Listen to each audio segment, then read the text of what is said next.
will never forget this. I'm sitting behind my desk at home in my office, kind of drooling, thinking, what's the next step in my life? When the phone rings and it's my agent, and he's hemming and hawing. And he said, I don't know if you're interested. I don't know if you care, but I got a call from Sony, a Jeff Lerner at Sony.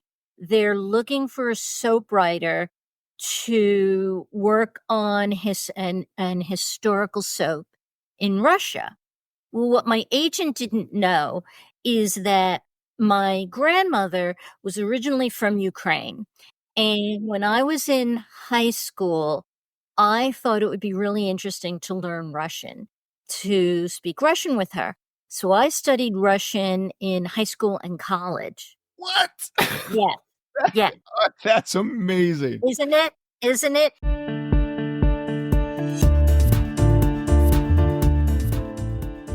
That was the voice of Emmy Award-winning television writer Lisa Seidman, and it is my absolute delight to have her on as the guest of this episode of the Page and Stage podcast. As always, I'm your host, Jason Cannon. Before diving into my conversation with Lisa, a brief Page and Stage plug. This podcast is only one part of my story coaching work.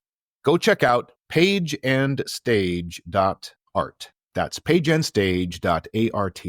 And there you'll find not just every previous episode of this podcast, but also the archive of my weekly newsletter, which is full of tips, tricks, inspiration, and encouragement for storytellers of all stripes.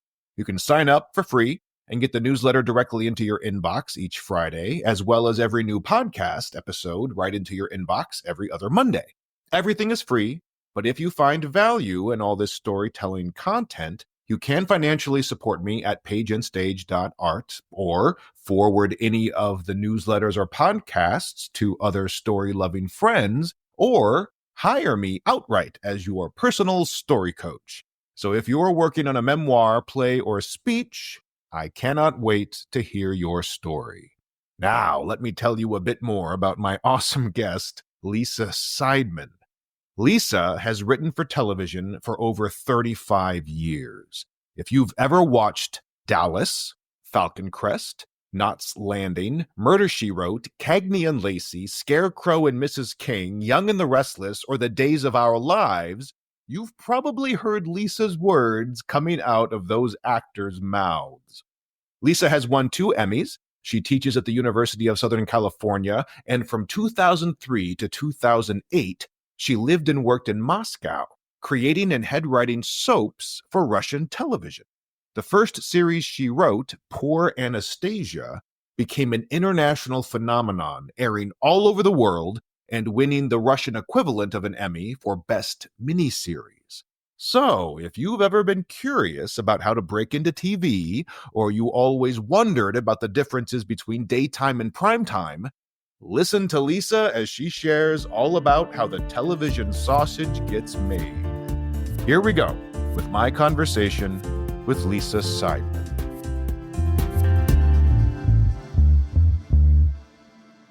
I am online doing the whole time zone shuffle. It's noon for me. It's 9 a.m. for my eclectic, wildly fascinating guest, Lisa Seidman, whose career is primarily as a writer for television, but also has 5-year odyssey in Russia, where she created Poor Anastasia, which became this worldwide phenomenon of a soap opera, and according to a few online things I've seen, actually changed Russian television forever. So we will definitely get into that. But Lisa, first, thank you so much for getting up early and joining me today. Thank you for having me. All right, so Lisa, primarily, you're a writer for television. Correct. Right, and this podcast focuses on all different types of storytellers. So I just want to start with this. The basic groundwork is, how did you get into writing for television? Was that your dream? What did you fall into it sideways? What got you into writing for TV? It was always my dream. Well, let's say starting when I guess I was in elementary school, junior high, I watched a lot of TV. My parents, despite being teachers, were fine with my watching TV as long as I did my homework, which I did. And two of my favorite shows were Star Trek, which was the original Star Trek, which I saw in reruns. And the original Star Trek, when it originally ran, it scared me.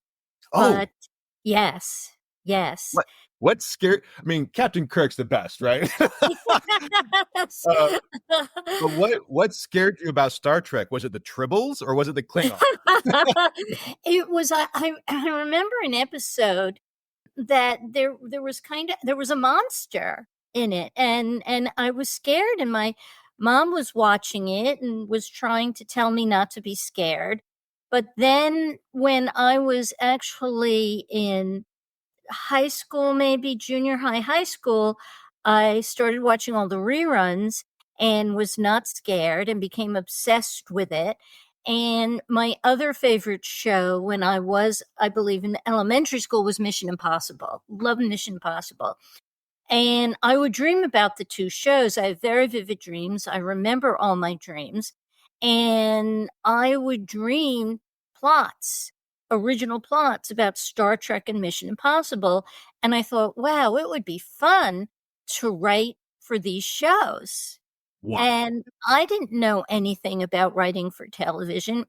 But when I was in high school, my junior year, senior year, my guidance counselor, Mr. Workman, asked me what I wanted to do for a living. And I said, write for TV.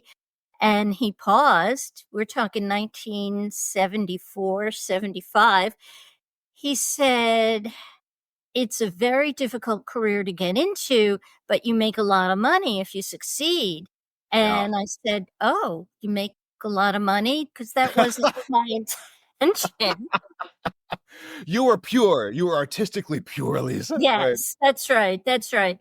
And when I was and I wrote in college with David Sittler, one of your guests, at Franklin and Marshall College in Lancaster, Pennsylvania. And I wrote essays and for the college paper. And at first I couldn't write. I thought I was brilliant, but I had professors who gave me C's. I was horrified. And my father, who was the director of reading out on Long Island, showed me how to find my own voice. And once I had my own voice, I was off and running. And then I went to graduate school at William and Mary, and there was a theater professor who had sent a student, Karen Hall, off to write for television, and she was writing for Eight is Enough. And she had posted a letter on his office door in which she said they were looking for writers, and if he had any students, please send them her way. And I wrote 2 spec scripts, and spec scripts, you write them for free. Nobody is hiring you, and it's a sample of your work. So I wrote a spec script for WKRP in Cincinnati and another one for Barney Miller. Oh, man. And my professor, Dr. Catron, sent them to Karen, and Karen sent them to her agent at CAA. And he called me from, I was still in Virginia, still at William and Mary. I was getting ready to graduate. And he said, when can you come out here? I have a job for you on the TV series 9 to 5. Oh, my And gosh. yes, yes. And I thought the first person to not have to starve who moved to LA.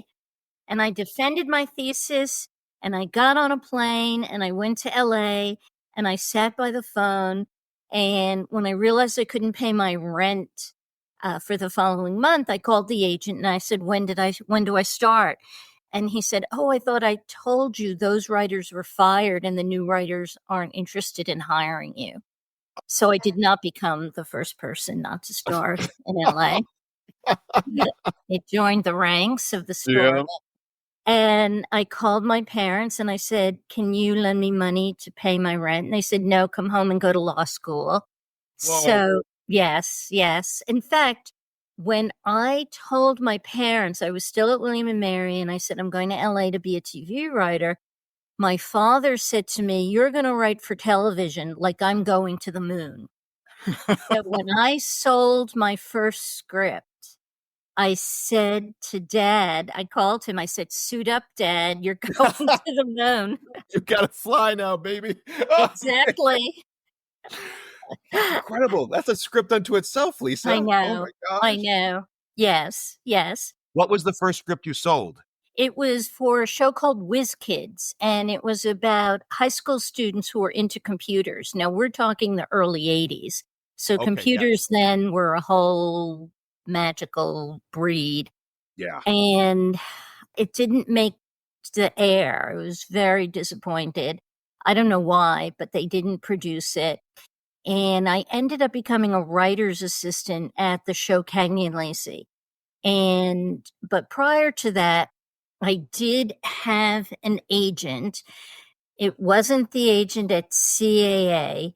It was an agent who Mike Rosen, who was recommended to me by the supervising producer's assistant at Cagney and Lacey, because I'd written it by then. I'd written a Cagney and Lacey spec script, and Peter Lefcourt, who was the supervising producer, read my spec script. He liked it, and he hired me to write a Cagney and Lacey, and that one aired.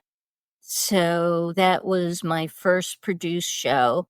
And I had, at the time, there were freelance openings for writers where the writing staff invited writers to come in and pitch stories.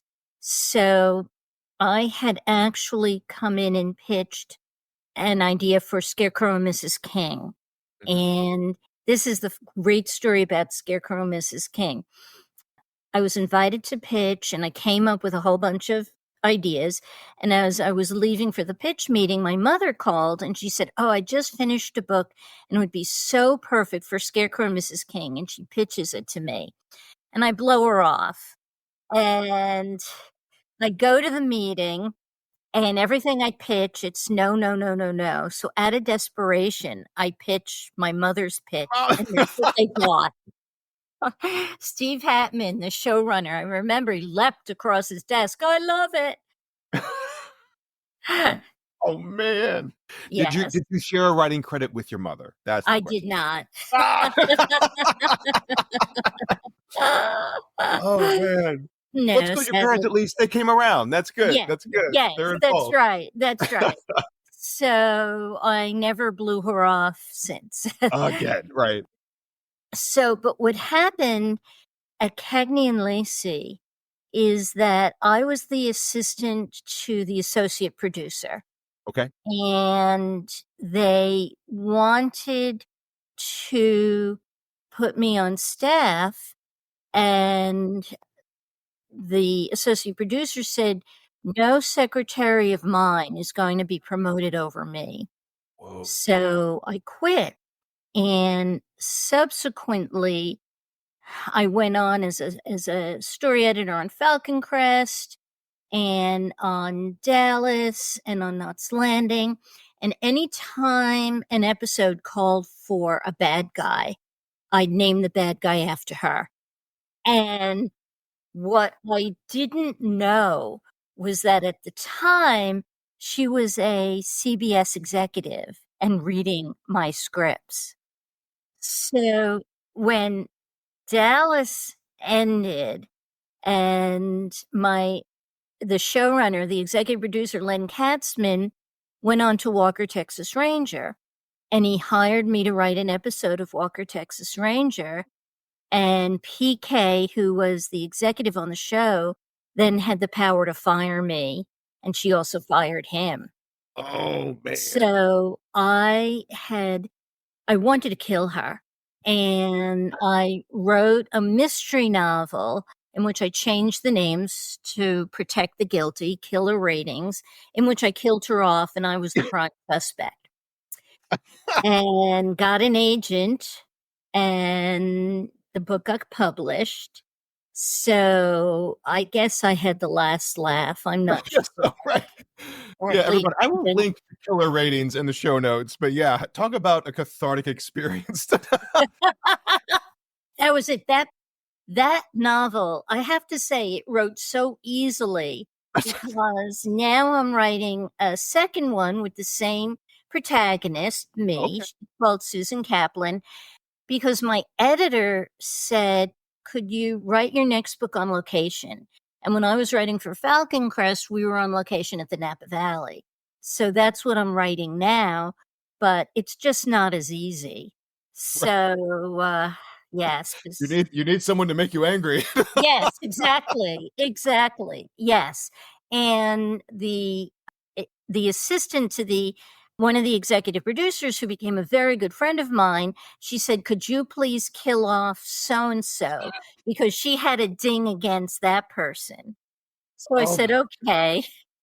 that's amazing. I have a coffee mug that says be careful or you'll end up in my next novel. And I feel like I need to send that to you for the holidays. Yes, yes, yes, it's true. Oh my Yes. goodness. This is so I great. I name friends, enemies, anyone after characters. My parents were named after a lot of characters, or a lot of characters were named after them. That's how got interested in television, and now I started in television.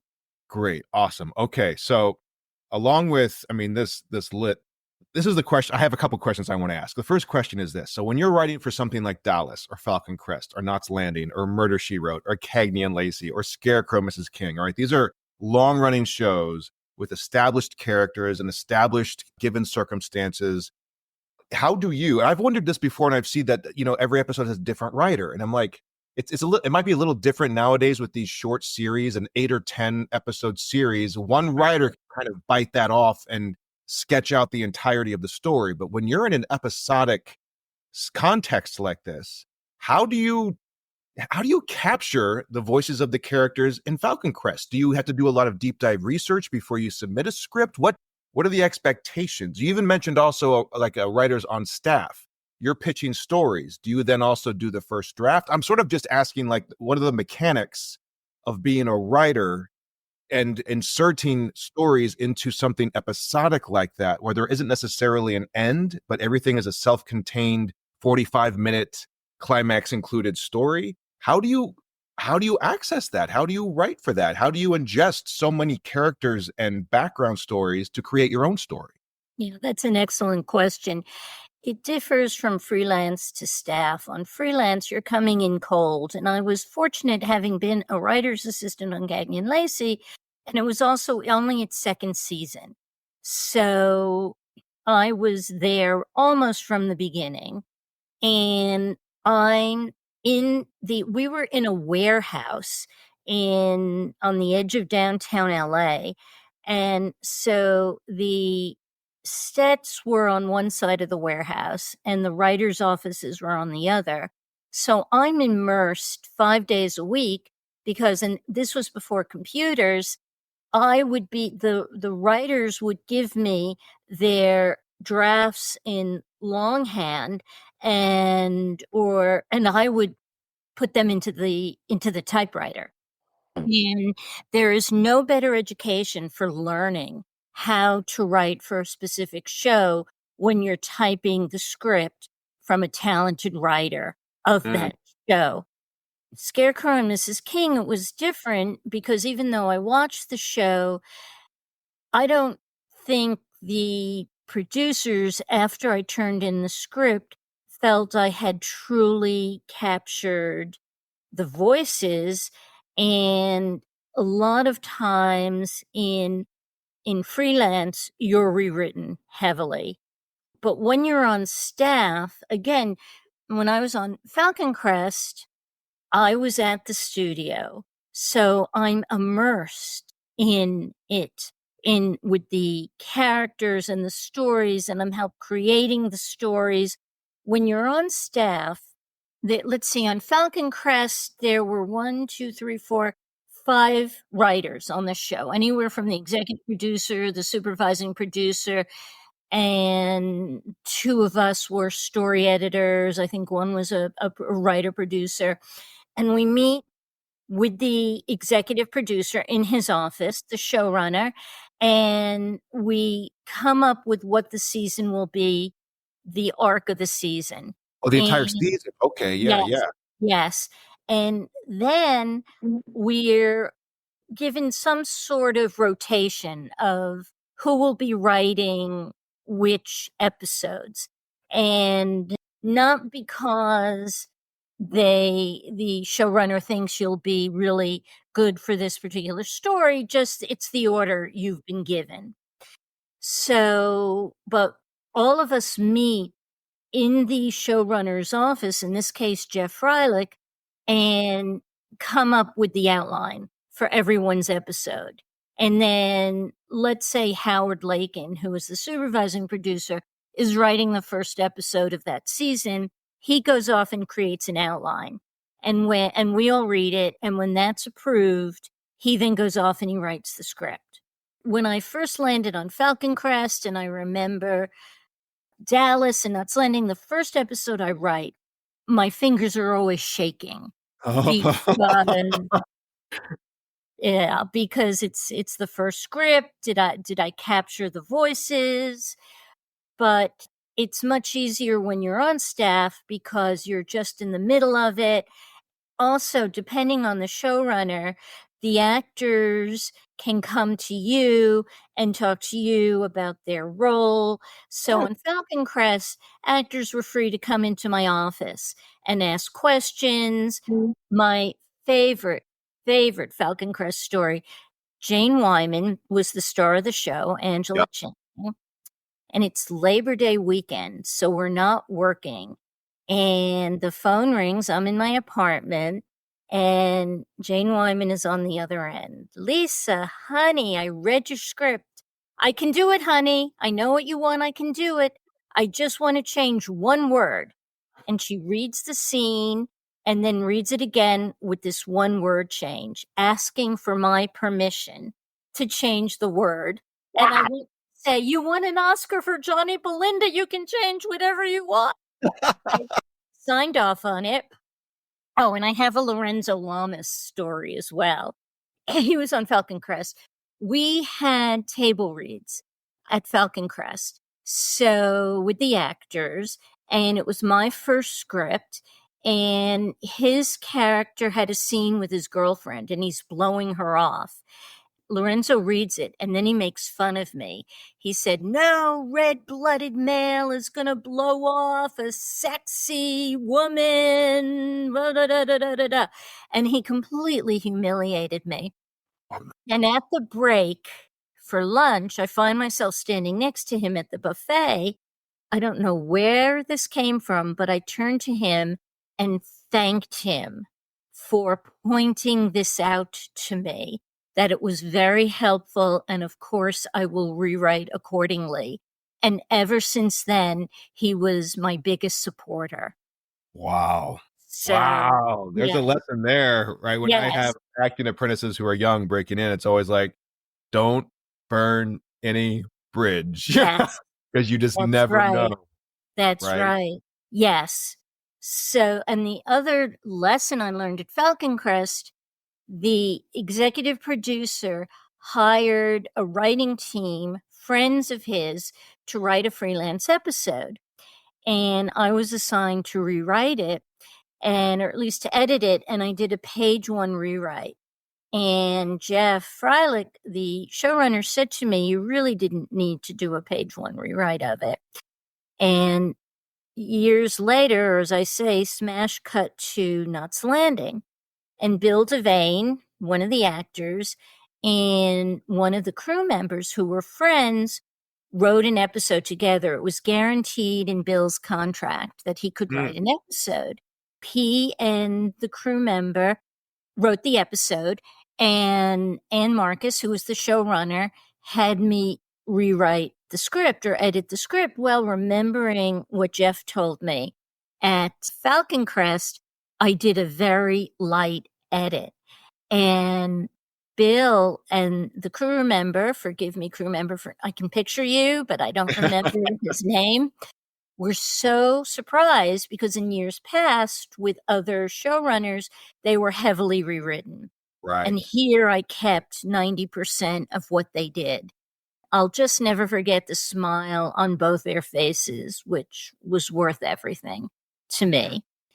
Those are some of my Falcon Crest stories at any rate, but I enjoyed getting to know the actors, and the book I'm writing now, tentatively titled Killer TV, but that's going to change. It's just a placeholder. Takes place on location on Falcon Crest. And again, names are changed to protect the guilty, but it's all the people I worked with at Falcon Crest, and some of the same stories, some things that happened that were very real.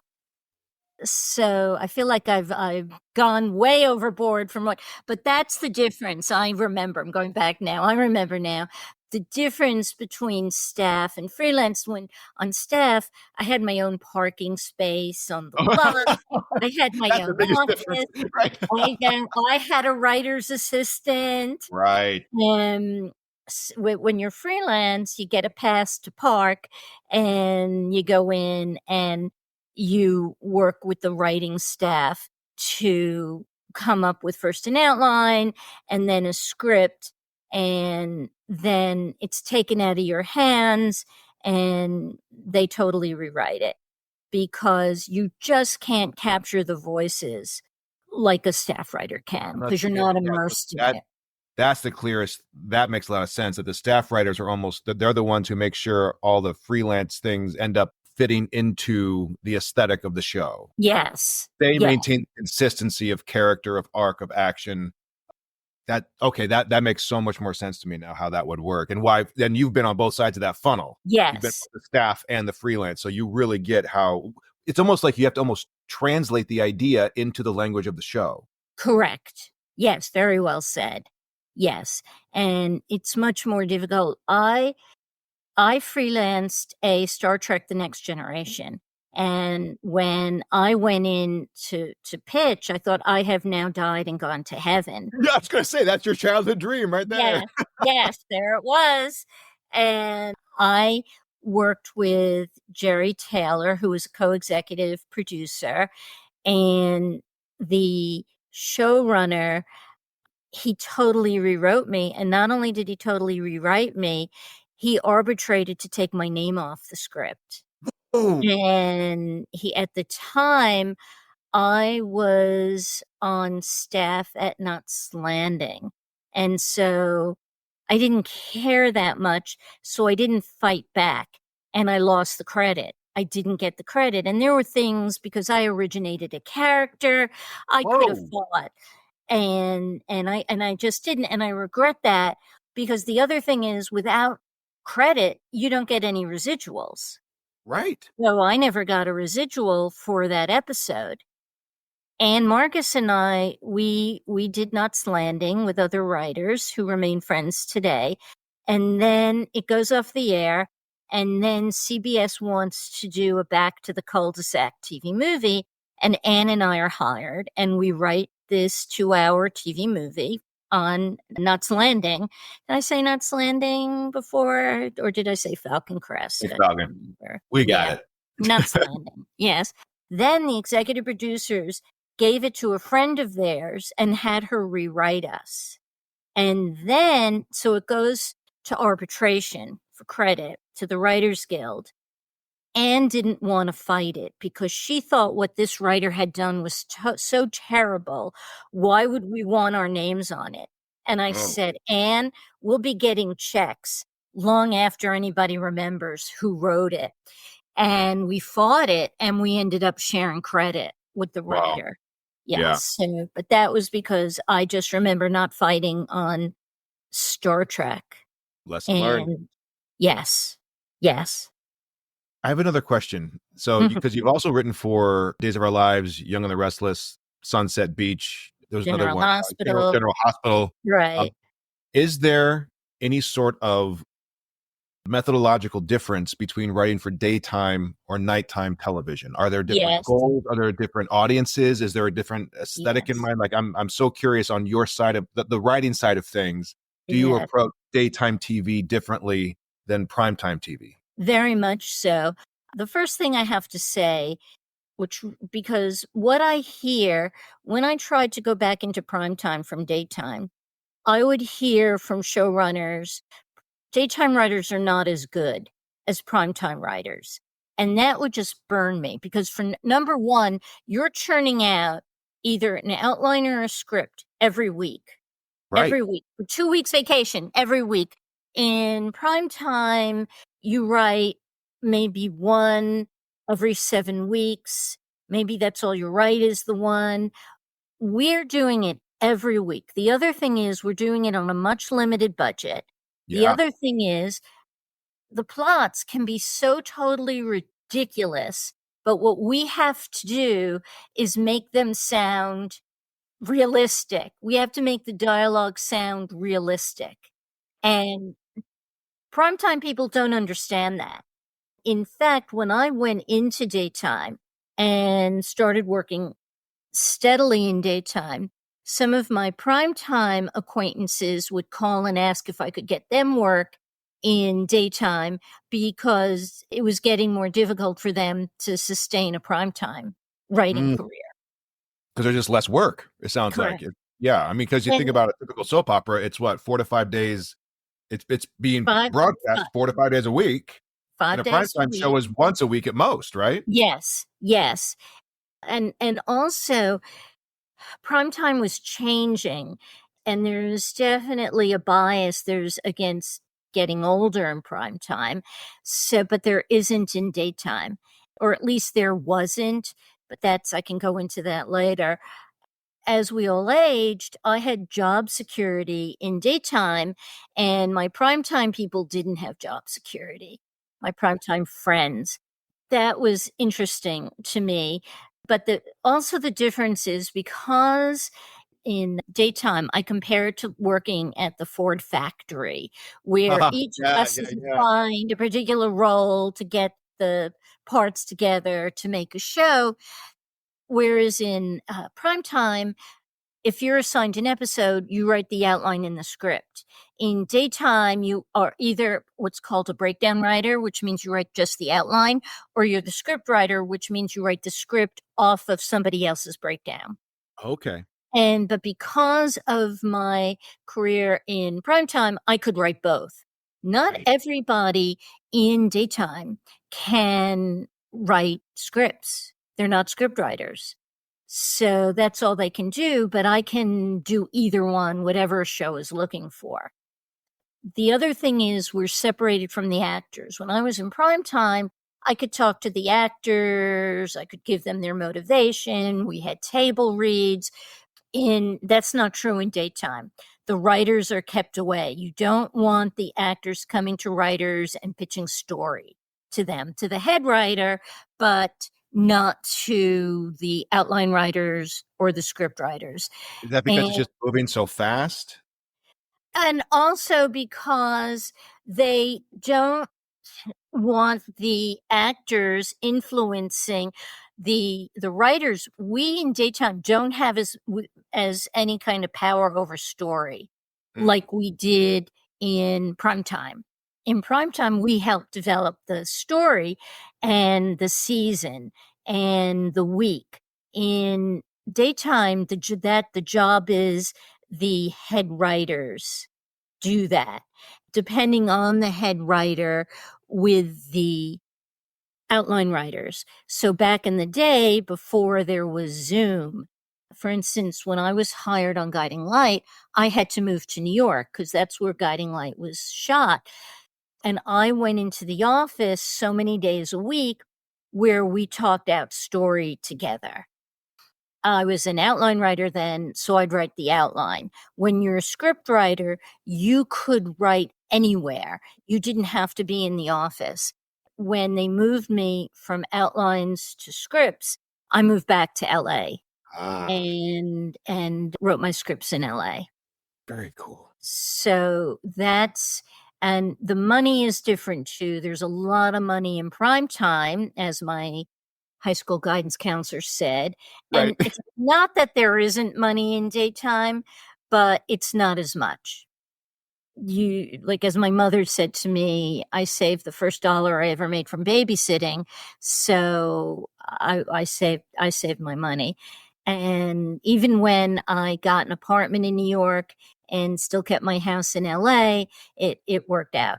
But these days it's much different now.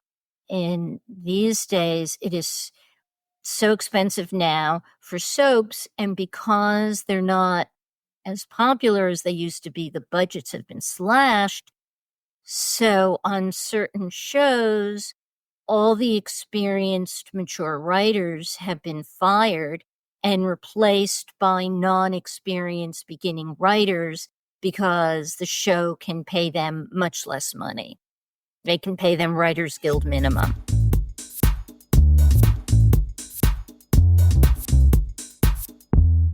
All right. So you said something a few minutes ago, early in our talk, about finding your own voice. I think you said your father gave you that advice, even as you started Yes. writing. We've been talking about how now you pitch stories, you translate story pitches into narrative arcs that pre-exist that pitch. How do you find your own voice when you're writing for characters that you didn't create? And I'm going to use this to jump into Poor Anastasia because you did create that one. So I'm wondering if that was the first time that you truly felt like you found your own voice, or what did you mean when you discovered that you had found your own voice? What does that look like to you as a writer? Well, I'll start with Cagney and Lacey. And I wanted to write. Oh, I know. Here's another story. I was in my apartment in LA. I'd moved out here. I kind of froze and just waiting to be hired on 9 to 5. And my playwriting professor wrote me a letter. And he said, if I don't write a spec Cagney and Lacey and turn it into him within 7 days of my receiving this letter, he's going to tell all my friends not to write to me. Now, this was before email and social media, and I believed him. I believed he would do that. So I wrote a spec, Cagney and Lacey, which ended up getting me hired to write an episode of Cagney and Lacey. But years ago, my parents, my brother and I, Dad would drive us into New York City and we'd go see a show on Broadway. Yeah. Once a month on Sundays. And he always had a parking deal at some lot. What I vividly remember is the young man in the lot he was a black man and he was reading a science textbook. And I thought, wow, I'm a racist because I didn't expect to see that. And I carried that with me when I thought of my Cagney and Lacey. That was the story I told about the young man who was going to college for science, but because he was found in a situation that everybody perceives a young black kid in New York City would normally be in, Cagney and Lacey had to examine their own racism. The script was called Colorblind. That was my voice. The story was my voice. In examining my own prejudices, I put them in the mouths of Cagney and Lacey. However, I'm very lucky in that I have a tape recorder in my head in which I hear people's voices, not in a schizophrenic way, but in a way that I just I know their voices. My brain captures their voices. So I can capture characters' voices. I can take my life and my thoughts and put them in other characters' minds and have them sound like them.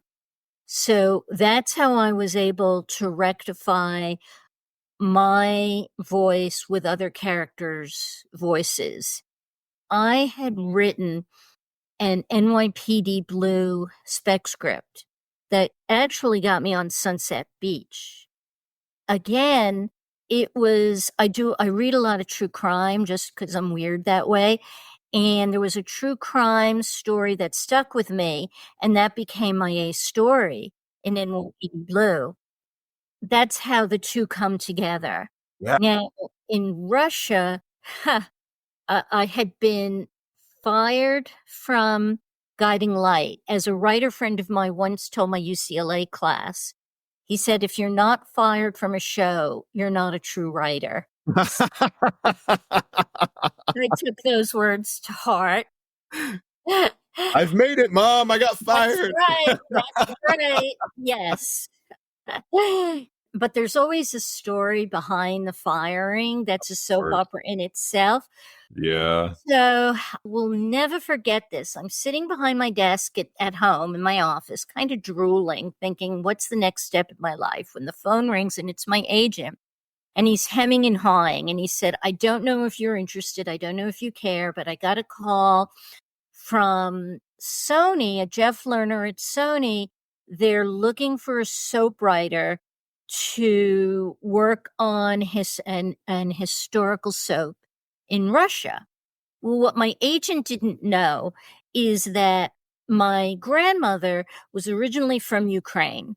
And when I was in high school, I thought it would be really interesting to learn Russian, to speak Russian with her.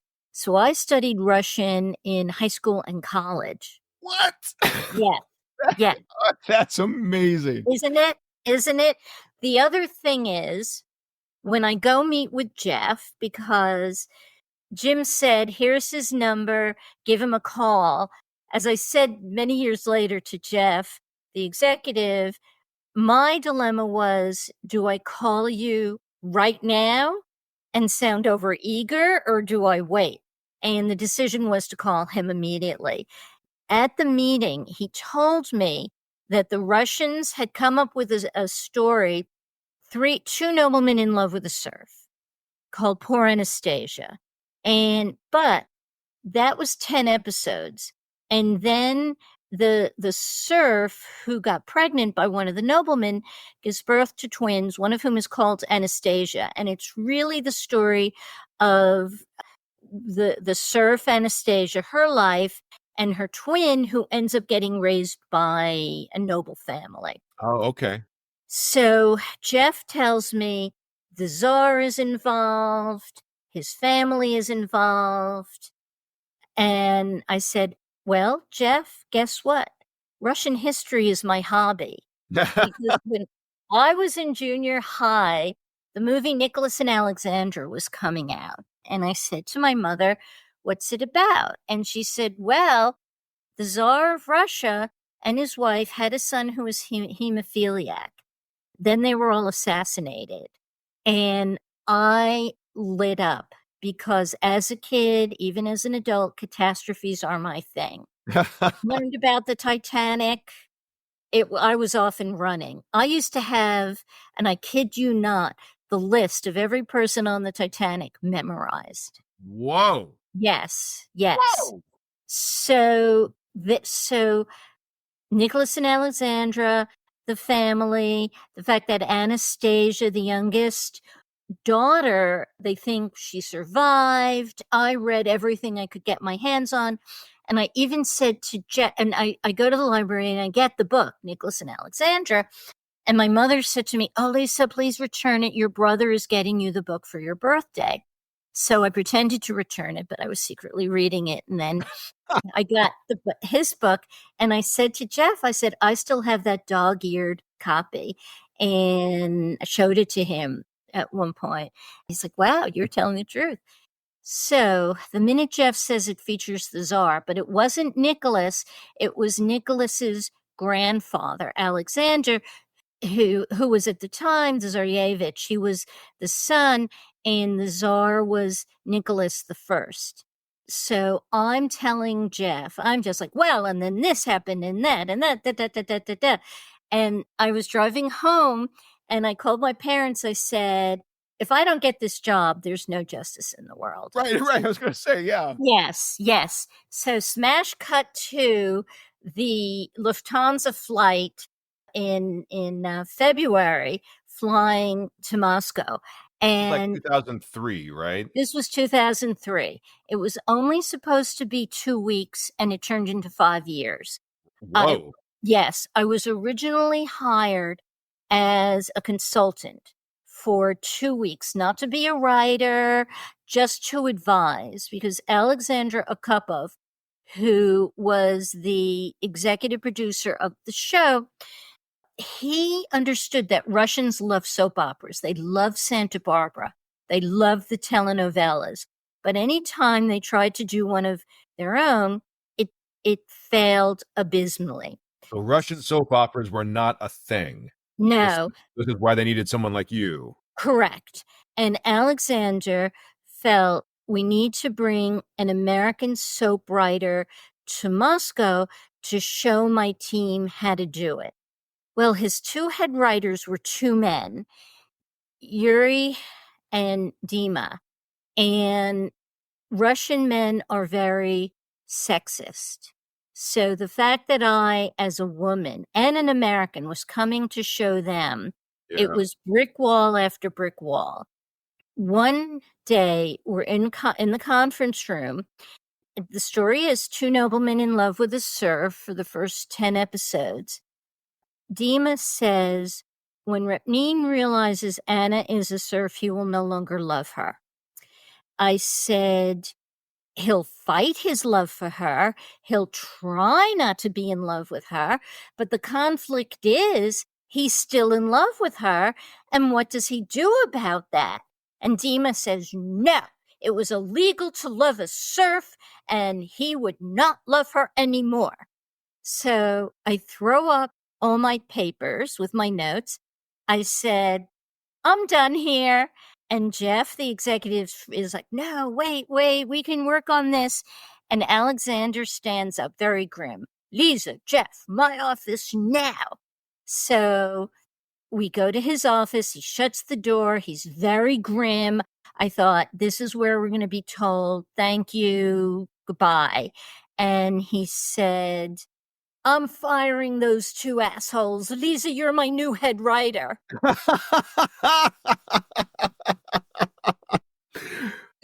Wow. Yes. So Alexander got it. He got it.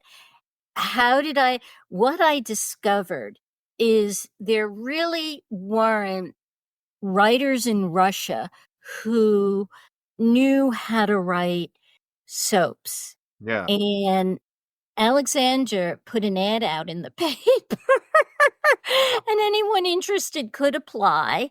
And I would have them write scripts and outlines, and the best of the best got hired. Although I just must admit, if they spoke English, they got hired. Yeah. If they had good teeth, they got hired. Wait, what? Good teeth. There are a lot of Russians, dental work is not their thing. But what I found so gratifying is that my team, once they started making some money, they were getting their teeth fixed. That's very good. Poor Anastasia. What happened? We're at lunch. It was Alexander, his right-hand woman, Natasha, me. It was the head of the network that was going to produce, that was going to air Poor Anastasia, CTC, and other people. And everybody's at this lunch in the countryside. We're coming in and out, except for Alexander, me, and Natasha. What Alexander's issue was, does he age the characters from the first 10 episodes 10 years later when the twins are born, or does he hire new actors? And I said, I can tell the story of the two noblemen in love with the serf for the entire soap. He said, do it. He had such faith in me, like no producer ever had here. Then we spent another lunch saying, so what do we call the show? Because now we don't have Anastasia. We don't have the twin that this show is really about. And we spent hours and hours and hours at lunch. We couldn't come up with a new title. And Alexander finally said, the thing is, everybody knows when he goes to parties or meetings, everybody knows Poor Anastasia. and Yeah. is looking forward to Poor Anastasia. He said, if we change the name, they're not going to know it's Poor Anastasia. So I said, I will reveal in the very last episode who Anastasia is. He said, do it. So I then had to create a mystery of who is this Anastasia. What was so interesting, because now we have social media, now we have the internet. The first episode airs, and the people are saying, who's Anastasia? Who's Anastasia? So I kill off a character in the church at his service. A witch comes in, because what I found out is you had to have a witch in the show. And she puts a ring on his chest, and the ring says Anastasia. Well, apparently the internet blows up. Oh, what's with the ring? Why, Anastasia? Why is Sajika putting it on Baron Corb's chest? The Russians, and they love mysteries. They love mysteries. They love, you know who their favorite author is besides Stephen King? Arthur Conan Doyle. Huh. Danielle Steele. So they love romance too, but they love Sherlock Holmes. So they love mysteries. But my writers fought with me constantly. They said, Lisa, no one will watch if you don't reveal who Anastasia is. I said, no, they'll keep watching as long as you keep feeding them these little hints. Yeah. Keep watching until they find out. It got so bad at one point. In the meantime, the ratings were doing great. But I will say this was, they were arguing with me before the ratings. So we didn't know, because the constant argument was, I kept saying that Babushka and Minsk will love this show. And my writers kept saying that Babushka and Minsk will hate this show. They did not understand suspense. They did Right. not understand mystery. They did not understand secrets. And at one point I had lunch with Alexander, and I said, what do you want me to do? I said, I can keep fighting them and keep telling it my way, or I can give in and let them tell it their way. And he said, you keep fighting. You do it your way. So that when the show aired, it was hugely successful. It was by the very last episode, when I did reveal who Anastasia is, it got a 50 share in Russia and a 60 share in Ukraine. I don't think What? those would ever come out of my mouth, but yes, huge. So many people watching one show at the same time. Yes, yes, yes. And it was a huge hit here on the Russian cable station. Here, my brother and sister-in-law, they live in Florida. They took me to a video store, because we still had them then, and there were all these bootleg tapes of Poor Anastasia, and they took me to the young Russian lady behind the counter and said to her, she created Poor Anastasia. Well, it was like I was a rock star. That's Yes. amazing. Okay, so after Poor Anastasia happened, because again, it's almost kind of like Russian Downton Abbey, right? It's a Yes. period piece, right? Yes. The soap as a Yes. period piece in Russian Right. history, 1843, St. Petersburg. right? Yes. So how did this alter the Russian television landscape? Right, when ratings like that happen, there's going to be copycats galore. I assume that was probably step one. How many other Russian soaps started coming out? But did it fundamentally alter viewing habits, or was there fanfic? I'm just so curious now what kind of the legacy of Poor Anastasia was for you. Well, what the Russians wanted to do next was another historical soap with me as the head writer. But the story, or the Bible as we call it, it had been written by an American soap opera writer. It wasn't very good. And I went to Jeff, because I was hired to turn that into a historical soap. I said, can I create something instead of doing this? And he said, no, the Russians paid for this. You have to do this.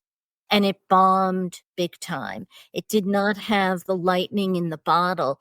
In large part, Alexander ran out of money. So production was very sloppy. It wasn't gorgeous looking like Poor Anastasia was. So it lasted 6 weeks and was taken off the air. Ooh. And yes, so then they did, I'm trying to think of the order of it. Then Russia said, okay, create, you feel free to create something. The issue I had with that is that Jeff and I sat down with the Russian writers. He felt that they should be involved. And we came up with a show called Talisman of Love, also a historical soap. The big mistake was casting. The lead was, it was originally supposed to be a sequel to Poor Anastasia, but those actors all became stars because Oh, of Poor right. Anastasia and were not interested in coming back. And so they brought in the lead actor, what won a talent contest, television talent contest. Oh, And I okay. never, yeah, and I knew he didn't have the chops. I just knew it. He didn't have the edge. He was too nice of a guy because Russians, like Americans, love their bad boys. Yeah. And he wasn't a bad boy. And I sat with him and I talked to him, but he just couldn't do it. That show, I ended my first week Friday with him running into a building that exploded and nobody cared because they didn't care about him. And so that limped along and they closed it up. Sony sold them Ugly Betty, Betty LaFaya. Oh, And so they did their own version of Betty LaFaya. It was so popular that the net, and I didn't have anything to do with that. Jeff had put someone else in charge and he hired friends, American friends, and I wasn't involved with it.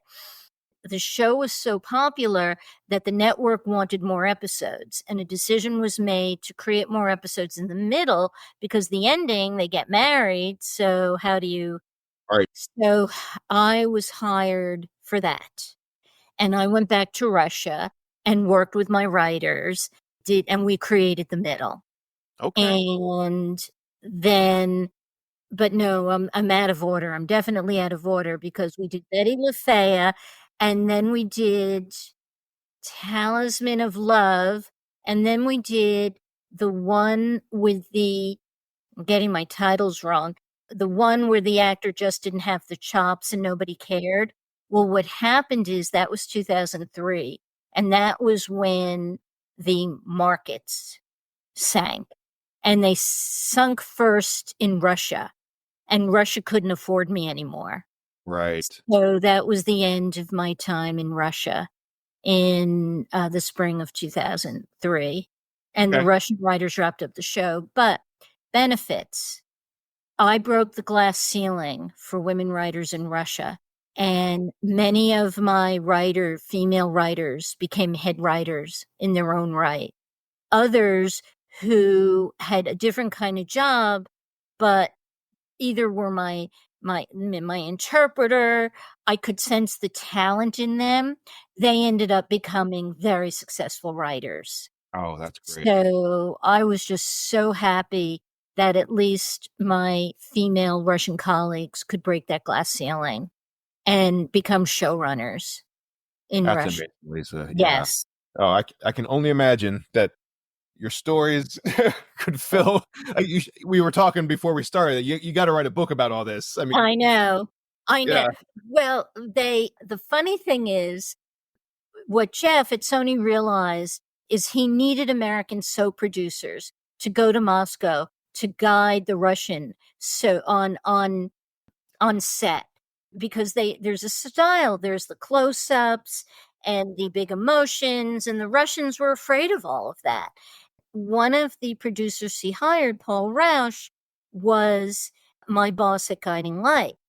He came to me once and having read a script, and he said, Lisa, there's a bear in the forest in this episode.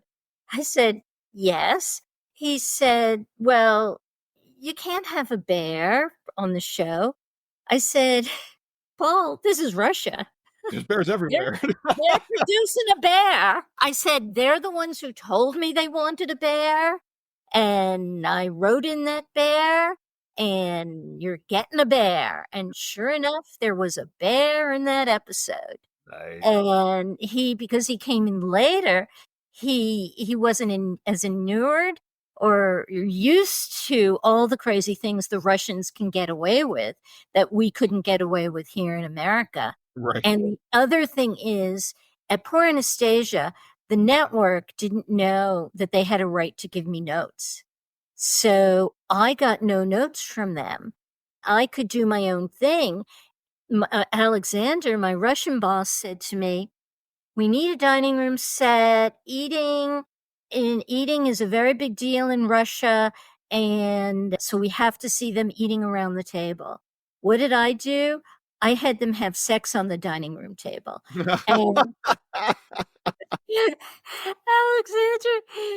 he didn't know to tell me don't do that. And the network didn't know to tell me no, don't do that. And it airs and the ratings just go up and up and up. Oh, So, man. And Russia was never the same.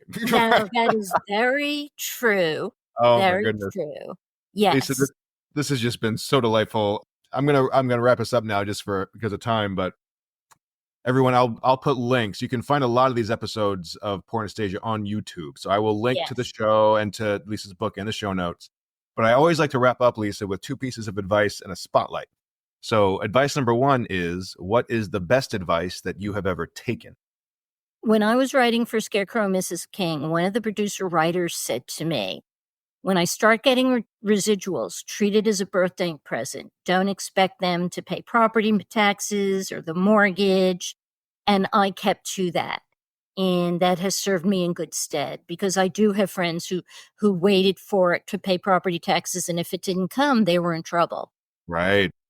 So that was the best piece of advice No, that's I was actually given. super Yes. practical. And for anyone else, Yes. writers, I mean, if you don't get that upfront advance, if you're waiting on royalties or sales, those are not reliable revenue streams. Yes. Exactly. They're not. And some years I make a ton of residuals and other years I don't. But I never expect that they will pay any bills. I always have money set aside to pay my bills. Wise advice. All right. Yes. Advice number 2. What is the worst advice that you have ever given? That I was ever given or that I gave? That you gave. Right. It's Yes. self-reflection here, Lisa. Yes, I know. Well, like I was teaching screenwriting at UCLA Extension. It was my first year, and I had a student who was writing a spec Roseanne, and he turned in his outline. I remember I said, I wrote him in my notes, "March, frankly, I'm disappointed. None of this works." I go, and this is before computers. So the following week, I go in and give him the notes. And in reply, he had already written the script based on this, what I felt, terrible outline. And I read the outline, and it was, no, the script, sorry. And it was phenomenal. Oh, It was wow. phenomenal. And he went on to become a writer at Conan O'Brien, and then the head writer, and then the most sought after sitcom writer. And I said to him, "Ignore everything I said in my notes to you." Wow. I wonder that would be an interesting conversation over a drink with him, to say, here's what I initially thought. I take it all back. It's We like Fred talked about it. Astaire's famous thing about, how he kept the notes from his audition on his fireplace, funny looking Yes. Chrysanthemum, and it like motored him. Yes. He once, because we became friends after this and stayed in touch. Oh, wow. And he told me, he repeated word for word what I had said. Oh, see, you made him. You made him. Yes. Yes. It's like, oh, That's I incredible. know. Yes. All right. Yeah. Lisa, spotlight for you. If people want to see your work or read your book or learn more about you, where should they go? The book is you can go on Barnes and Noble online. You can go Amazon online. If you can see my work, I think it's all over the place. I mean, I have fans of my work who get in touch with me and tell me where it is. So just Google me or Google scripts.com, and I think you'll find scripts. Yeah. I'm going to also, I bet you're on IMDb. And that Yes, I probably am. so IMDb I'll put that direct link to you in there as well, because people can Oh, then track great. you down, check it all out. Oh my Okay. goodness. Lisa, best of luck with Good. the next book. Thank you so much for taking the time today and sharing these wild stories. It's been so much fun. It has been. Thank you, Jason, for my reliving my past. Take care. You've been listening to the Page and Stage podcast. All my thanks to this week's guest and to all of you out there for listening. If you enjoyed or found value in this podcast, please tell at least one other person. Word of mouth has always been and will always be the best marketing tool in the world. You can learn more about all my guests and access their websites and projects in the show notes. And hey, feel free to send me your thoughts, your comments, your questions at jason@pageandstage.art. I always love to hear from you, and I might just even feature your questions on future episodes.